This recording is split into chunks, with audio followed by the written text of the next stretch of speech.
یہی سکھانا چاہ رہے ہیں کہ ہم صلوات پڑھیے.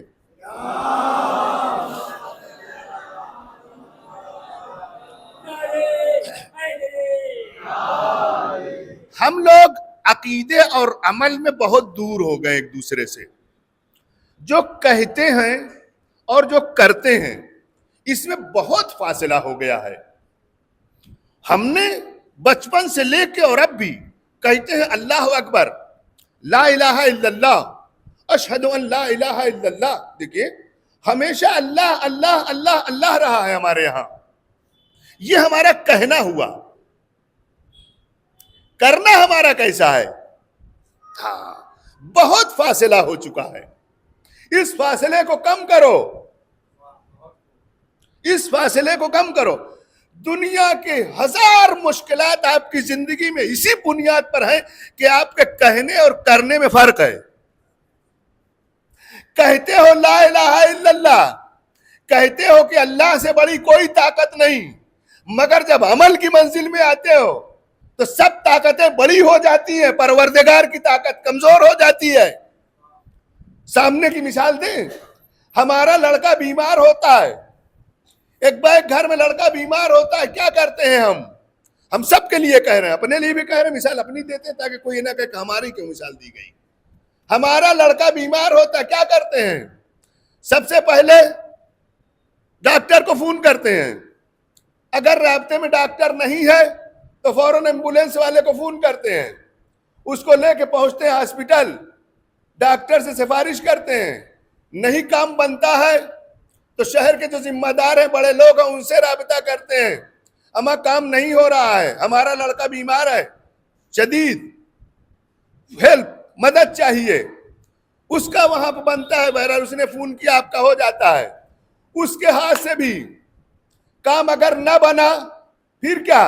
کام مولانا صاحب لے کے چلے جائیے لکھنؤ. نہیں پہچان ہے تو کیا کرتے ہیں؟ رابطہ ڈھونڈتے ہیں. کہاں ہے لکھنؤ میں رابطہ؟ یہ ہے منتری جو بھی ہیں، ان کے ذریعے سے آپ وہاں پہنچ جاتے ہو. نہیں کام بنا تو دہلی جاتے ہو، وہاں بھی رابطہ ڈھونڈتے ہو. کون ہے دہلی میں ایسا جو فلاں ہاسپٹل میں ہمارے لڑکے کے علاج کے لیے مدد کرے؟ کرتے ہو نا.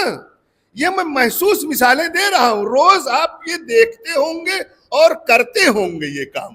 ٹھیک، یہ بتائیے دہلی گئے آپ، ہو گیا جیسے تیسے، پیسہ جو جانا تھا وہ گیا، ڈاکٹر کو جو کرنا تھا کیا. آخر میں اگر ڈاکٹر بچا نہیں پایا تو آپ کیا کر لیتے ہو؟ بولیے. کچھ نہیں، لوٹ آتے ہو، پیسہ بھی ضائع کرتے ہو، بچے کی جان بھی نہیں بچا پاتے ہو. کیا کر پائی پوری دنیا مل کے؟ سوچئے. ہمارے شہر سے لے کے لکھنؤ شہر میں جو لوگ معزز افراد تھے، ایسے پاورفل افراد تھے جن کا ہم نے سہارا لیا، دہلی تک ہم نے سب کا سہارا لیا، بڑے ڈاکٹروں کا سہارا لیا، مگر نتیجہ کیا ہوا؟ کوئی کچھ نہیں کر پایا. کیوں؟ آپ سمجھتے ہیں کہ ڈاکٹر کی کمی ہے یا سورس کی کمی ہے؟ نہ ڈاکٹر میں کمی ہے، نہ سورس میں کمی ہے، نہ پیسے میں کمی تھی.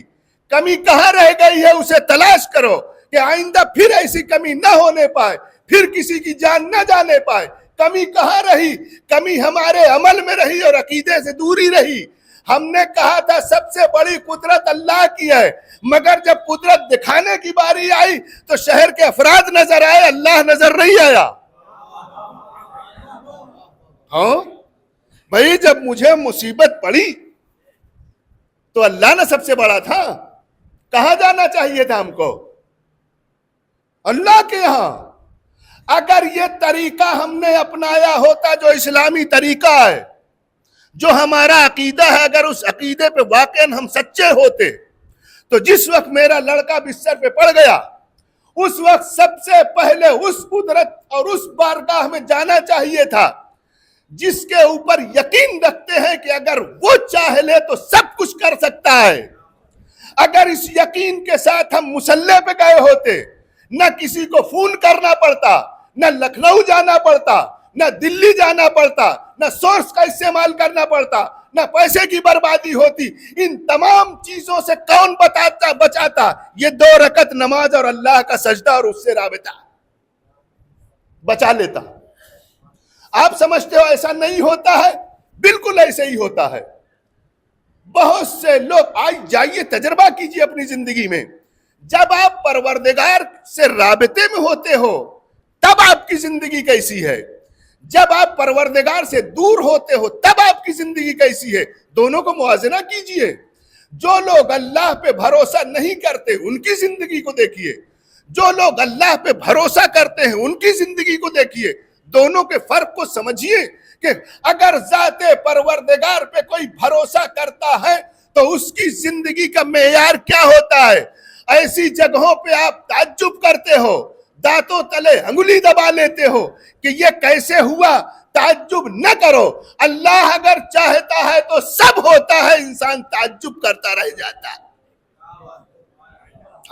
تو کیا ہم پیدا ہوئے سے تعجب کریں کیا؟ ہاں دیکھیں اور تعجب کریں. تعجب نہ کرو، اپنی زندگی میں اسے اپناؤ. اس نے کیا ایسا کیا کہ ہم تعجب کر رہے ہیں؟ اس نے کچھ نہیں کیا سوائے اس کے کہ اللہ پہ بھروسہ کیا، اللہ پہ بھروسہ کیا. لہذا اس بھروسے سے غافل نہ ہوئیے، زندگی کو تبدیل کیجئے. جب بھی گھر سے نکلو وَمَن يَتَوَكَّلْ، یہ آیت پڑھو، وَمَن يَتَوَكَّلْ عَلَى اللَّهِ فَهُوَ حَسْبُهُ، جو اپنے امور کو، اپنے کام کو اللہ کے حوالے کر دیتا ہے اور اس کی ذات پہ بھروسہ کر کے چھوڑ دیتا ہے، پروردگار اس کے کام کو اس سے بہتر انجام دیتا ہے. کیا اس میں شک ہے کیا کہ ایک کام ہم انجام دیں اور ایک کام اللہ انجام دے، دونوں میں کوئی فرق نہیں نظر آتا کیا؟ ہم اپنے علم کے مطابق عمل کریں گے، جتنا ہم جانتے ہیں اتنا ہی نہ کریں گے. وہ کتنا کرے گا؟ وہ اپنے علم کے مطابق عمل کرے گا. لہذا کہاں ہمارا کام، کہاں اس کا کام. اما اپنے کام کو اللہ کے حوالے کر دو، تم سے اچھا وہ انجام دے لے گا. یہاں تو ہم سمجھتے ہیں کہ طاقت ہمارے پاس، قدرت ہمارے پاس، پیسہ ہمارا ہے تو ہم کر لیں گے. جب ہم میں آپ پڑ جاتے ہو تو پروردگار چھوڑ دیتا ہے. نقصان وہی ہوتا ہے ہمارا کہ ہم بیچ میں آ جاتے ہیں. نہ آؤ بیچ میں، بالکل نہ آؤ. اپنے اور اپنے کاموں کے درمیان پروردگار کو رکھو. پروردگار ہم کچھ نہیں کر سکتے، تو سب کچھ کر سکتا ہے. اس عقیدے پہ زندگی گزارو. ہم کچھ نہیں کر پائیں گے، وہ سب کر سکتا ہے. انسان کی سواری توکل ہونا چاہیے. توکل علی اللہ انسان کی سواری ہونا چاہیے. یعنی ہر وقت اس سواری کے اوپر سوارو کہ اللہ پہ بھروسہ ہے. ہر چیز میں بھروسہ پروردگار پہ کرو. ہر چیز پہ جو پروردگار کی ذات پہ بھروسہ کرے گا کبھی نقصان نہیں اٹھائے گا. چوتھے امام زین العابدین علیہ السلام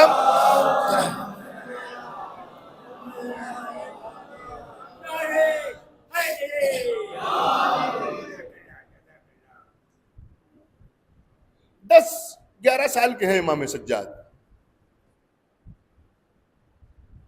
صحرا میں چلے جا رہے ہیں. امام کے زمانے کے ایک بہت عقل مند انسان جس کا نام ابراہیم ادہم، بہت عقل مند انسان اس زمانے کا گزرا. اس نے دیکھا کہ ایک بچہ صحرا میں اکیلے چلا جا رہا ہے. آیا امام کے سامنے اور آنے کے بعد روکا. بچہ سمجھ کے کہ کسی کا لڑکا ہے، کسی کا بچہ ہے، پہچانتا نہیں امام کو. کہنے لگا صاحبزادے کہاں جا رہے ہو؟ کہا کہ خانہ خدا کی زیارت کو جا رہا ہوں. امام نے کہا خانہ خدا کی زیارت کو جا رہا ہوں. کہا کہ ابھی تو آپ کے اوپر نہ حج واجب ہے نہ مستحب ہے، ابھی تو آپ بچے ہیں. بچے میں بھائی نہ حج واجب ہے نہ مستحب، کچھ نہیں، ابھی تو بچہ ہے وہ. تو آپ تو بچے ہیں، ابھی آپ کے اوپر نہ واجب ہے نہ مستحب، تو آپ کہاں جا رہے ہیں کس لیے؟ امام نے کہا کہ خانہ خدا کی زیارت کے لیے بچپنا اور بڑھاپے کی شرط نہیں ہے. ضروری نہیں ہے کہ جو جا رہا ہے کعبے تک وہ صرف حج کے لیے جائے یا واجب یا مستحب کے لیے. اللہ کے گھر کی زیارت کا شوق ہوتا ہے. مجھے بھی شوق ہے کہ اللہ کے گھر کی زیارت کروں. اس میں بچپنا اور جوانی چاہیے کیا؟ کہنے لگا کہ بات تو صحیح کہہ رہے ہیں، زیارت کے لیے تو کسی وقت بھی جایا جا سکتا. کہا کہ یہ بتائیے، ابراہیم نے کہا ہم نے کہ پیدل سواری دور ہے. کہا میری سواری کا نام توکل علی اللہ ہے. اللہ پہ بھروسہ کر کے گھر سے نکلتا ہوں، یہی میری سواری ہے. اس سے بہتر سواری چاہیے کیا؟ یہ پیر اسی وقت کام کرتے ہیں جب توکل علی اللہ کی بنیاد پہ سواری بنائی جائے. جی کہا کہ ٹھیک، یہ بھی ٹھیک. یہ بتائیے کہ ساتھ میں کچھ ہے نہیں، کھانا پینا، راستہ، کھانا پینا، کھانا وانا ساتھ میں کچھ نہیں لیے ہیں. امام نے کہا یہ بتاؤ، جب کسی کے یہاں مہمان بن کے جاتے ہو تو اپنے گھر سے اپنا کھانا لے کے جاتے ہو؟ کہنے لگا نہیں. امام نے کہا ہم بھی تو اللہ کے مہمان ہیں، تو کھانے کی ذمہ داری اس کی ہے، میری نہیں ہے. بھائی مہمان لے کے تھوڑی جاتا ہے اپنا کھانا، ہم بھی تو مہمان ہیں نا اللہ کے. وہ اللہ ہمارے کھانے کا انتظام کرے گا کہ ہم لے کے جائیں گے. کہا بات تو صحیح. یہ گفتگو ہو ہی رہی تھی کہ اتنے میں ایک سفید پوش جوان ظاہر ہوا وہاں. اس نے امام زین العابدین کو ادب سے سلام کیا. سن میں کافی بڑے، اور امام کو آ کے گلے لگائے. تو ادہم نے پوچھا اس جوان سے کہ آپ کون ہیں؟ کہا کہ ہم خضر نبی اللہ ہیں. کہا یہ بچہ کون ہے جو گلے آپ لگا رہے ہیں؟ کہا انہیں نہیں پہچانتے ہو؟ یہ علی ابن الحسین زین العابدین ہیں. اس کے بعد اپنی زندگی کا مقصد بھی بتایا کہ جناب خضر زندہ ہے نا آج بھی. انہوں نے اس وقت اپنی زندگی کا مقصد بتایا. ہم کو اللہ نے، اے ادہم سنو، ہم کو اللہ نے اگر اتنی لمبی حیات دی ہے کہ ہم نبیوں کے درمیان آج بھی زندہ ہیں، تو ہمارا مقصد ایک ہے، مقصد حیات میرا ایک ہے، میری حیات طولانی ہونے کا سبب ایک ہے. وہ یہ ہے کہ ہم روز امام سجاد کو آ کے سلام کیا کریں. آج گھر نہیں ہے تو صحرا میں. ایسے امام کہ جن کی زندگی پوری توکل کی بنیاد پہ گزری ہے، کیا چوتھے امام کی زندگی کو نہ پڑھیں لوگ کیا؟ اور توکل کو ان سے نہ سیکھیں کیا؟ قرآن نہیں سیکھا، قرآن نہیں پڑھا، کم سے کم امام کی زندگیوں کو مجلسوں میں تو سنتے رہتے ہیں نا. امام کی زندگی کو سنیے اور توکل سمجھیے، خدا پہ بھروسہ کرنا سیکھیے. کیسے خدا پہ بھروسہ کیا؟ کچھ لوگ خدا پہ بھروسے کا مطلب کیا سمجھتے ہیں معلوم؟ کچھ لوگ یہ سمجھتے ہیں کہ ہاتھ ایسے بند کر کے بیٹھ جاؤ، اللہ لا کے منہ میں لقمہ ڈال دے گا. مکن گھر میں بیٹھ جائیں گے، دیکھا جائے گا، اللہ کریم ہے. گھر میں بیٹھو گے اللہ تمہیں نوکری نہیں دے گا. منبر سے کہہ رہا ہوں، سن لیجئے. آپ بیٹھے رہو گے گھر میں نہیں، جا کے جامع مسجد میں بیٹھ جاؤ، خانہ کعبہ میں بیٹھے رہو، اللہ تمہیں نوکری نہیں دے گا. آپ کہیں کیوں؟ ارے وہاں بیٹھ کے دو. وہاں بیٹھنے سے نہیں ہوگا. پھر جب تک آپ اپنے حصے کا کام نہیں کرو گے اور اللہ کے حصے کا کام اس کے اوپر نہیں چھوڑو گے، قطعاً آپ کی زندگی سنورنے والی نہیں ہے۔ آپ چاہتے ہو بیٹھے رہیں، اللہ آپ کے گھر میں رزق آپ کا اتار دے، ایسا نہیں ہوتا ہے، کسی کے ساتھ نہیں ہونے والا ہے۔ لہذا بھول جائیے کہ بیٹھے رہیں گے، تسبیح پڑھتے رہیں گے، قرآن پڑھتے رہیں گے تو معجزہ ہو جائے گا۔ کچھ معجزہ ہونے والا نہیں ہے جب تک انسان تلاش و کوشش نہیں کرے گا۔ ہاں اتنا آپ کہیں گے فرق کیا ہوا مولانا؟ تب جب نہیں ملنے والا ہے دعا سے، قرآن سے، اس سے، تو پھر کیا کریں؟ پھر کیسے ہوگا؟ ہوگا ایسے، آپ نکلیے جاب کے لیے، تعلیم کے لیے، روزی کے لیے نکلیے آپ۔ اب کہیں گے کہ نکلنے کے بعد مل جائے گا کیا؟ بالکل ملے گا۔ کیوں ملے گا؟ اب نہ آپ قرآن پڑھ رہے ہو، نہ تسبیح پڑھ رہے ہو، نہ کچھ۔ کیوں؟ اس لیے آپ نکلے ہو کہ پروردگار کی ذات پہ بھروسہ ہے کہ نکلو، اس نے کہا ہے آگے قدم بڑھاؤ، ہم تمہاری مدد کریں گے۔ اب جو محنت کے لیے آپ آگے بڑھے تو پروردگار انتظام کرتا ہے کہ کہاں سے تمہیں نوکری دی جائے۔ بیٹھے رہنے، بھائی زمزم نکلا کہاں؟ مکے میں۔ کس کی وجہ سے؟ ہاجرہ کے بیٹے کی وجہ سے، جناب اسماعیل کی وجہ، ٹھیک نا؟ انہی کے پیروں کی رگڑ سے زمزم نکلا۔ کب نکلا؟ کب نکلا؟ اگر ہاجرہ بیٹھی رہتی وہاں اسی مکے میں، اسی جگہ پہ بیٹھی ہوئی پروردگار سے راز و نیاز کرتی رہتی، قطعاً زمزم نہ نکلتا، نہ نکلتا، نہ نکلتا۔ آپ کہیں گے کہاں ہاجرہ، کہاں ان کی دعا، کہاں سرزمین مکہ؟ ہاں، اتنی محترم بی بی دعا کرے گی اور زمزم نہ نکلے گا؟ بالکل نہیں نکلے گا، اور نہ نکلتا۔ کیوں نکلا زمزم؟ ہاں، اسے سمجھیے۔ جس وقت جناب اسماعیل پہ پیاس کا غلبہ ہوا، جناب ہاجرہ نے کیا کیا؟ صفا اور مروہ کے درمیان دوڑی کہ بچہ پیاسا ہے، اس کو پانی چاہیے۔ ادھر کہیں دیکھا پانی نہیں ہے، لوٹ کے اس پہاڑی پہ شاید ادھر پانی ہو، کہیں نظر آئے، یہاں پہاڑی اونچائی پہ گئی اس لیے کہ نیچے پانی نظر آئے، یہاں دیکھا نہیں ہے پانی۔ 7 بار ان دونوں پہاڑیوں کے درمیان جناب ہاجرہ پانی کے لیے دوڑ رہی ہیں، ٹھیک؟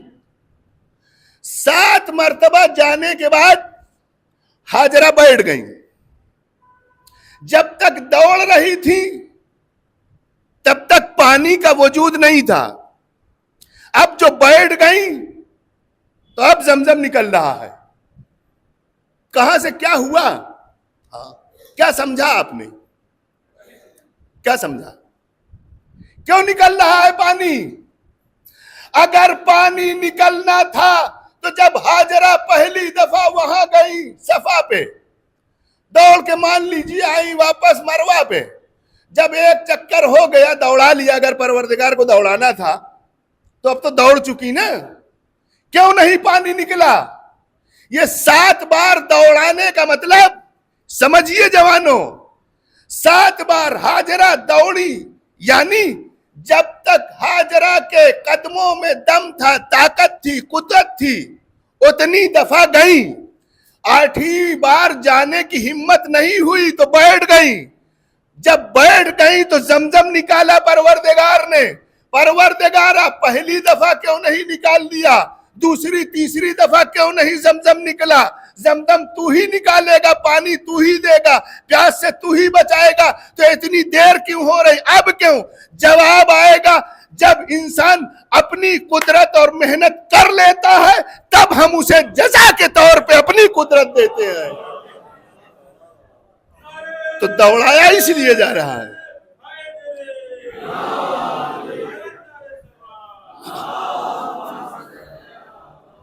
تو دوڑایا اس لیے جا رہا تھا، لہذا آپ اپنی محنت کر ڈالو، جتنا آپ کو پڑھنا ہے اتنا پڑھو، جتنا پڑھ سکتے ہیں اتنا آپ پڑھو، جتنا امتحان میں لکھ سکتے ہو اتنا لکھو، یہ آپ کی قدرت ہے۔ اب یہاں کے بعد سے اللہ پہ بھروسہ کرنا ضروری ہے۔ ضروری نہیں ہے